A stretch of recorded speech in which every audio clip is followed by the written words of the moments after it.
Albert Einstein once said, everybody's a genius, but if you judge a fish by its ability to climb a tree, it will live its whole life believing that it is stupid.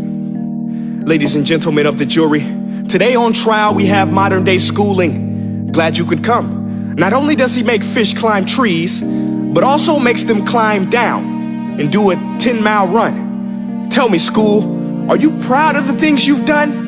Turning millions of people into robots, do you find that fun? Do you realize how many kids relate to that fish? Swimming upstream in class, never finding their gifts, thinking they are stupid, believing they are useless? Well, the time has come, no more excuses. I call school to the stand and accuse him of killing creativity, individuality, and being intellectually abusive. He's an ancient institution that has outlived his usage. So, Your Honor, this concludes my opening statement, and if I may present the evidence of my case, I will prove it. Proceed. Exhibit A. Here's a modern day phone. Recognize it? Here's a phone from 150 years ago. Big difference, right? Stay with me. Here's a car from today, and here's a car from 150 years ago.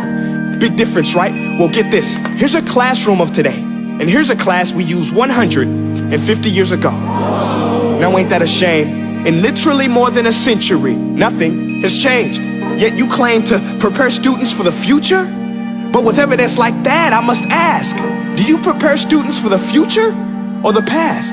I did a background check on you and let the record show that you were made to train people to work in factories, which explains why you put students in straight rows, nice and neat, tell them sit still, raise your hand if you want to speak, give them a short break to eat, and for 8 hours a day, tell them what to think. Oh, and make them compete to get an A letter which determines product quality, hence grade A of meat. I get it. Back then, times were different. We all have a past. I myself am no Gandhi. But today, we don't need to make robot zombies. The world has progressed. And now we need people who think creatively, innovatively, critically, independently, with the ability to connect. See, every scientist will tell you that no two brains are the same. And every parent with 2 or more children will confirm that claim.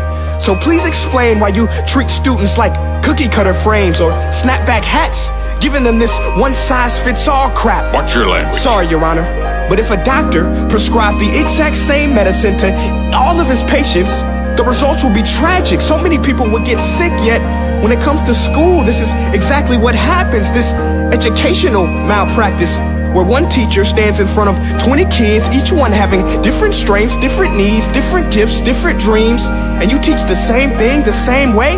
That's horrific.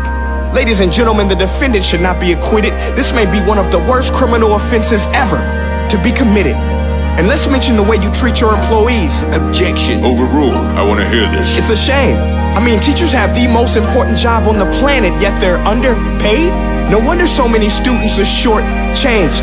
Let's be honest, teachers should earn just as much as doctors, because a doctor can do heart surgery and save the life of a kid, but a great teacher can reach the heart of that kid and allow him to truly live. See, teachers are heroes that often get blamed, but they're not the problem.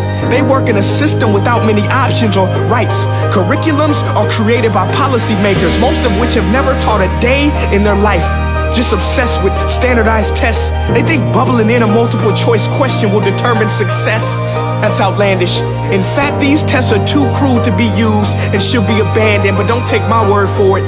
Take Frederick J. Kelly, the man who invented standardized testing, who said, and I quote, "These tests are too cruel to be used and should be abandoned." Ladies and gentlemen of the jury, if we continue down this road, the results will be lethal. I don't have much faith in school, but I do have faith in people. And if we can customize healthcare, cars, and Facebook pages, then it is our duty to do the same for education, to upgrade it, change it, do away with school spirit, because that's useless. Unless we're working to bring the spirit out of each and every student, that should be our task. No more Common Core. Instead, let's reach the core of every heart in every class. Sure, math is important, but no more than art or dance. Let's give every gift an equal chance. I know this sounds like a dream, but countries like Finland are doing impressive things. They have shorter school days, teachers make a decent wage, homework is non-existent, and they focus on collaboration instead of competition. But here's the kicker, boys and girls. Their educational system outperforms every other country in the world. Other places like Singapore are succeeding rapidly. Schools like Montessori, programs like Khan Academy, there is no single solution. But let's get moving, because while students may be 20% of our population, they are 100% of our future. So let's attend to their dreams, and there's no telling what we can achieve. This is a world in which I believe, a world where fish are no longer forced to climb trees. I'll rest my case.